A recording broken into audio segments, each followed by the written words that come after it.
The first time I forgave him, I truly believed it would be the last time. The second time, I hoped. But the third time broke something in me I didn't even know could be broken. My name is Elena. I'm 34 years old. And this is the story of how I lost the man I loved, not once, but over and over again, and how I finally found myself. I met Ryan when I was 25 years old. I remember that day like it was yesterday, even though many years have passed. He was 28, just a little older than me. There was something about him that felt easy and light. He laughed a lot, in a way that made me want to laugh too. His smile was crooked, not perfect like in the movies, but it was warm and real. When he smiled, it felt like he was sharing a secret with you. Ryan had a way of talking to people that made them feel special. When he looked at me, I felt like I was the only person in the world. It was a strange and beautiful feeling, like being chosen to be in a small, important story that only he and I shared. I had not felt this way for a long time. We met at a beach party. It was a quiet night, but the air was soft with salt and cool wind. The sun was going down slowly, painting the sky in purple and gold. The colors looked like they were made of dreams. The waves touched the shore like a gentle drum, making a soft sound that filled the silence between people talking and laughing. I remember feeling cold because the night had become chilly. Ryan noticed and quietly offered me his blanket. When he gave me the blanket, his hand brushed mine. It was a small touch, but my heart jumped a little. He asked me so many questions, about my family, my favorite books, and what I wanted in life. For the first time in a long time, someone was really listening to me. Not just hearing words, but wanting to know the thoughts behind them. "I like the way you talk," he said softly, his eyes bright. "You sound like you are thinking deeper than most people." His words made me feel seen, like I was more than just a face in the crowd. But now I wonder if I should have seen the signs then. If I should have felt the small alarms inside me. But love is tricky. It makes you blind to the truth. Or maybe it doesn't make you blind, but willing to believe what you want, even if it hurts you later. We moved in together after just 10 months. Yes, it was fast. People said we rushed. But to me, it felt right. Like a puzzle piece finally fitting into place. I still remember the first morning in our new apartment. The sun was soft and warm, coming through the curtains. Ryan was already in the kitchen, making coffee. The smell of fresh coffee filled the small room, and I felt a little happy inside. He made me coffee every morning. Not because he had to, but because he wanted to. He would come to the bedroom with the cup and kiss my forehead softly before leaving for work. That little kiss made me feel safe, like I belonged. It was a small moment, but it meant a lot. We laughed a lot, too.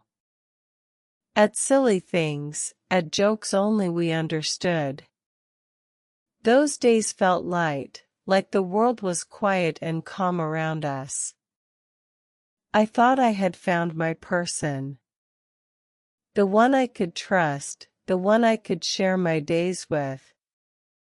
But sometimes, even when you feel safe, something can break quietly inside you.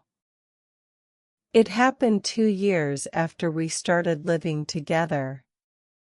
One normal evening, I was sitting on the couch. Ryan had left for work early, and I was scrolling on his phone. Just for a second, I told myself. But then, I saw a message. It was simple. Only 3 words. Miss you, babe. And it was not from me. My hands began to shake. I couldn't stop. I looked more. Pictures appeared, nothing too clear, but close enough to feel wrong. Flirty texts, too. Words that made my heart hurt. Compliments she wrote to him. The name was Lily. A coworker. Someone Ryan said he only had a professional relationship with. I felt cold. My heart felt heavy. I stood up, holding his phone like it was a fragile thing ready to break. I was shaking, tears running down my cheeks. I did not know what to say, but I knew I had to face it. That night, I waited for him. When he came home, I stood in the kitchen, the phone still in my hand. My voice was small, but my feelings were loud inside me. Ryan, who is Lily? I asked. He looked surprised. Then his face changed. I saw shame there. Elena, he said quietly, I messed up. He looked at me like he wanted to disappear. But it was not physical. I swear. I was stupid. I liked the attention, but it meant nothing. I wanted to scream. I wanted to cry. I wanted to run away and never come back. But I loved him. I could not imagine starting over, alone. So I believed him. I told myself it was not really cheating. I told myself he was sorry. I told myself that people make mistakes sometimes. And so, I forgave him. You know, there is a saying people use a lot, once a cheater, always a cheater. I hated those words. They sounded so cold and hard. Like there was no hope. No chance to change. At first, I didn't want to believe it. I wanted to believe Ryan could change. For some time after the first time, I thought we were healing. Slowly, little by little, things seemed better. We even started going to couples therapy. Sitting in that small room with the counselor was hard. We talked about our feelings, our fears, and our mistakes. Ryan listened. Really listened. He started to be more thoughtful again. Some mornings, I would wake up and find flowers on the kitchen table. Sometimes, in the middle of my busy day, I would get a message from him, thinking of you. Those words made my heart beat a little faster. It felt like maybe, just maybe, he wanted to be better. We even talked about the future. Quietly, in soft voices, we dreamed about getting married one day. I let myself hope. But then, about a year later, it happened again. This time, it was a different woman. Her name was Casey. Ryan met her at the gym. I remember the day I found the necklace. It was in the glove box of his car, hidden under some papers. I picked it up and held it tightly. My hands felt cold.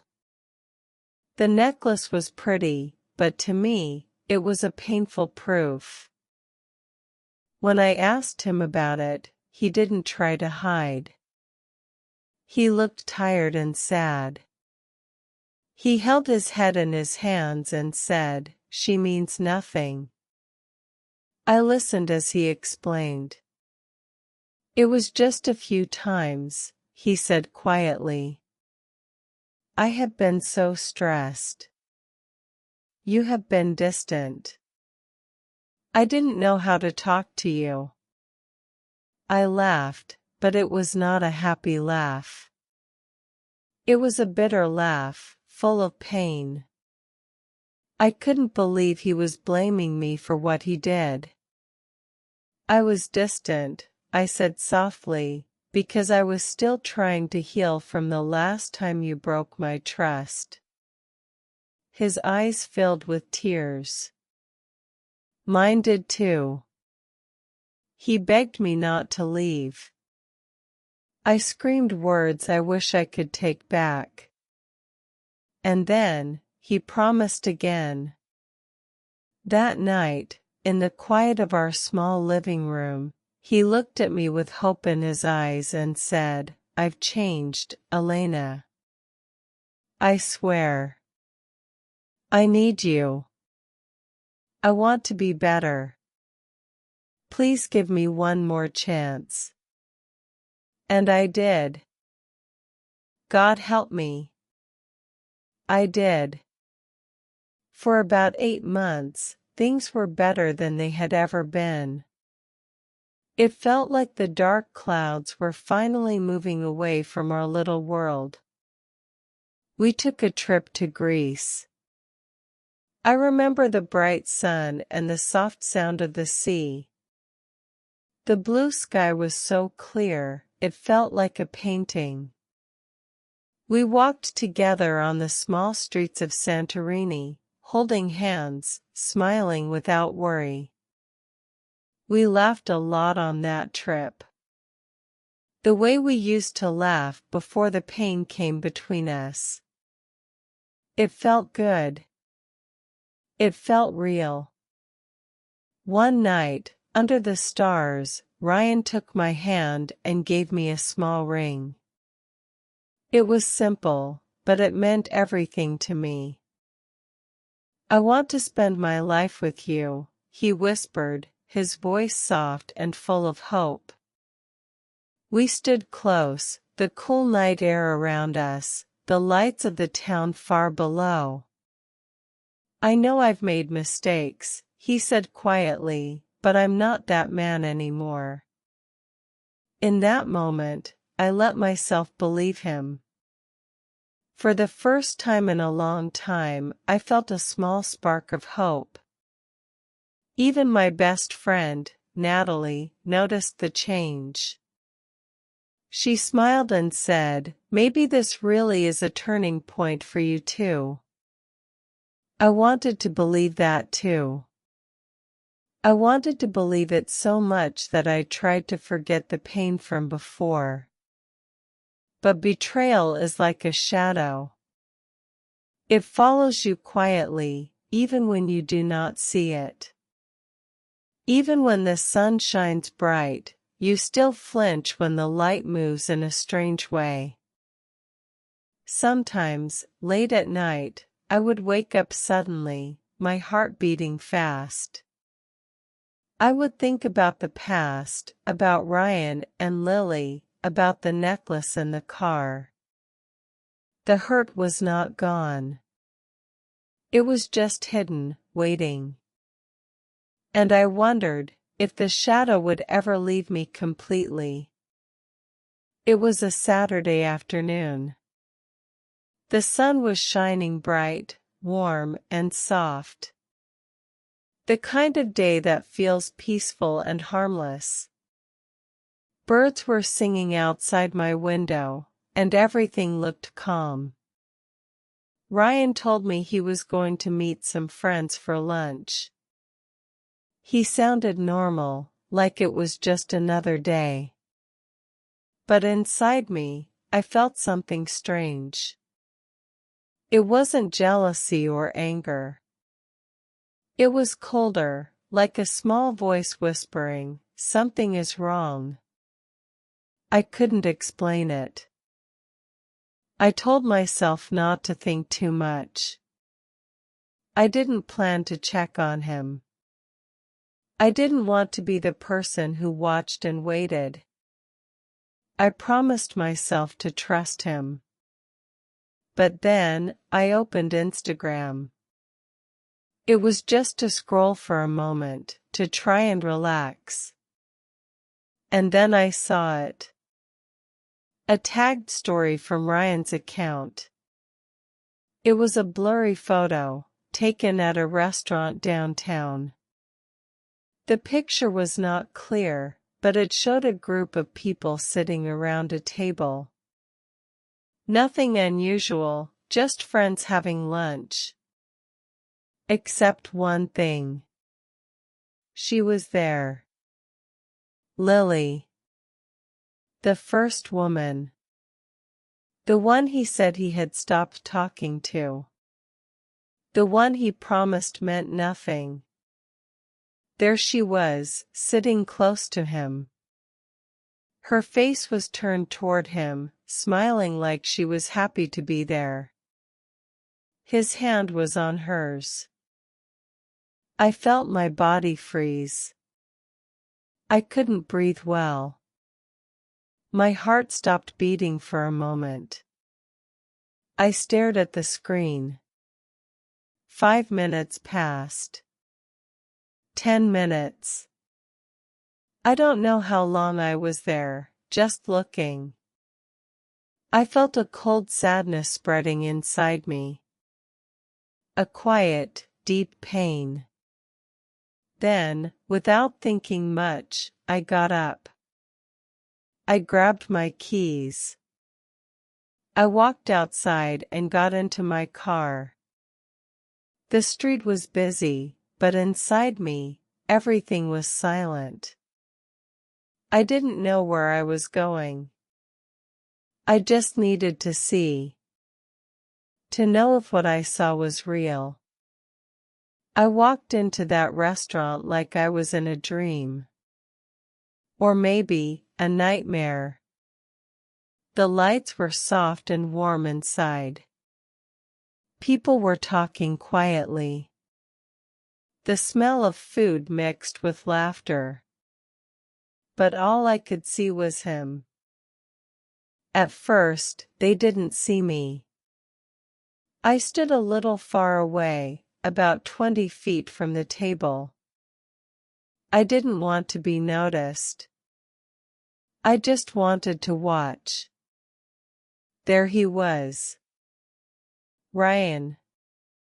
The man who promised he had changed. He was laughing. He was happy. He looked like the man I fell in love with years ago.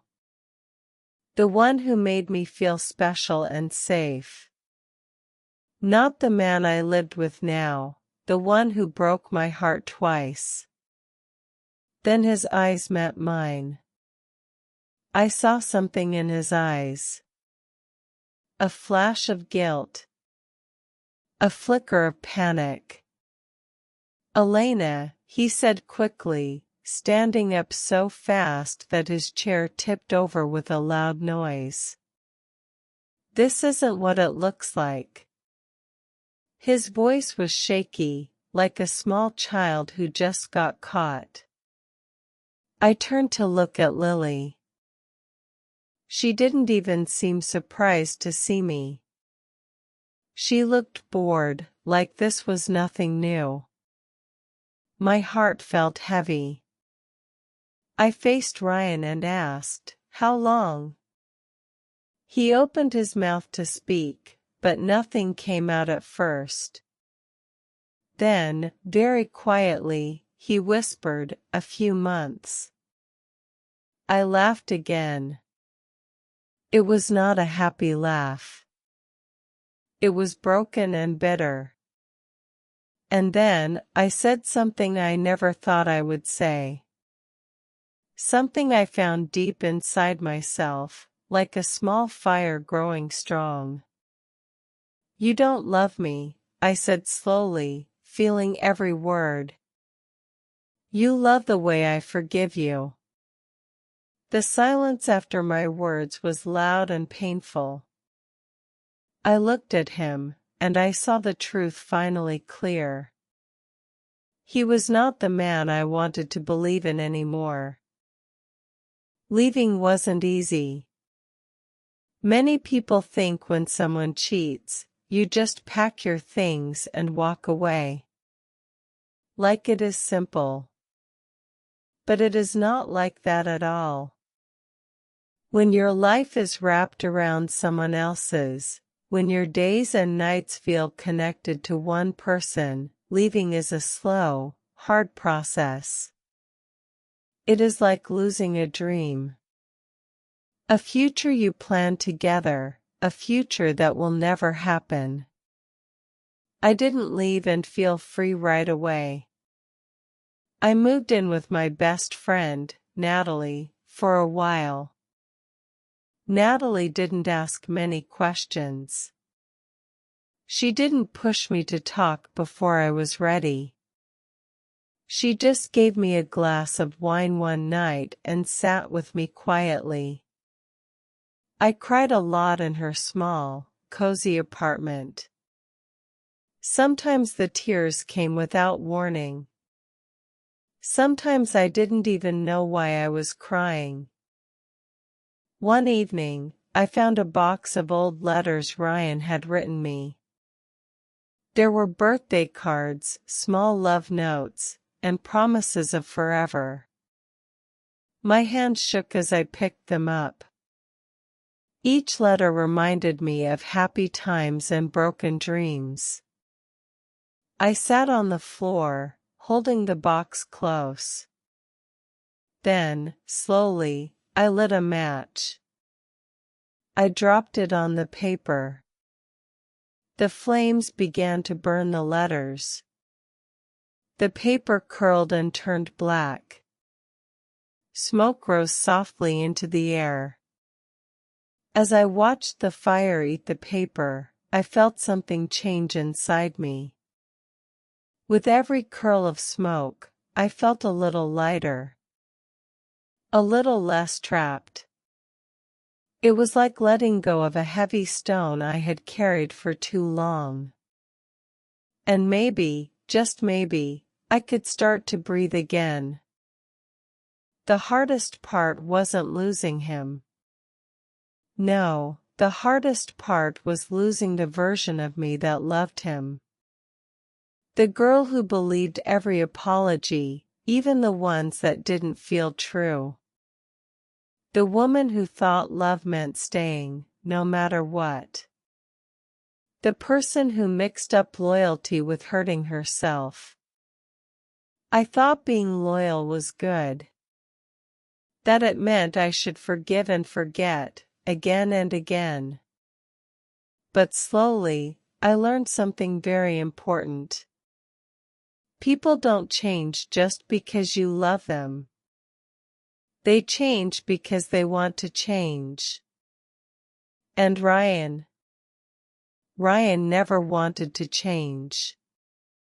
He only wanted to keep me close enough so I would forgive him. But at the same time, he kept enough distance to keep doing what he wanted. It hurt to understand that. It was a hard truth to face. Now, it's been over a year since I left. I live alone in a small apartment. The walls are painted soft white, and there are too many green plants everywhere.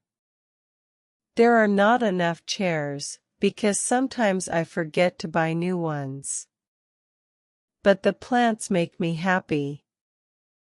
They grow a little every day, just like I do. I started painting again. Some days, I sit with a brush in my hand and colors on my fingers. I don't paint perfect pictures, but I like the way it feels. I take long walks at sunset.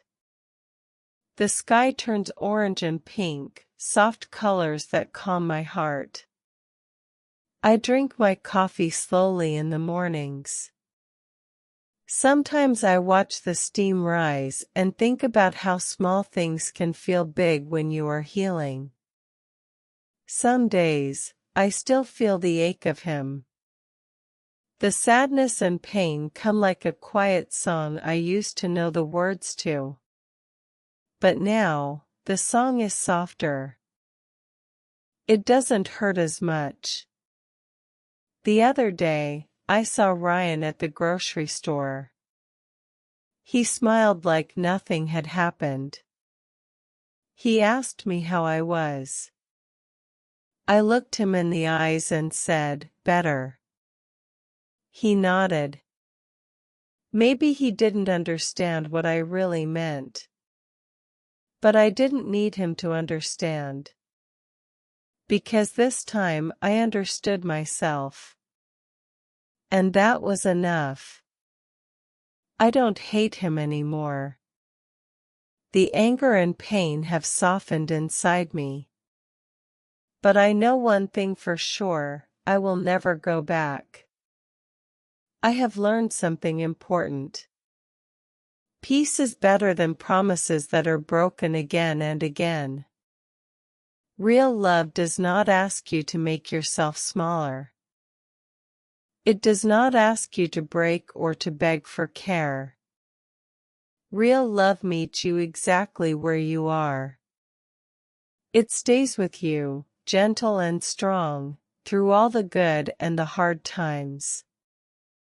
If this story touched your heart, don't forget to like, comment, and share more emotional and inspiring stories are coming soon.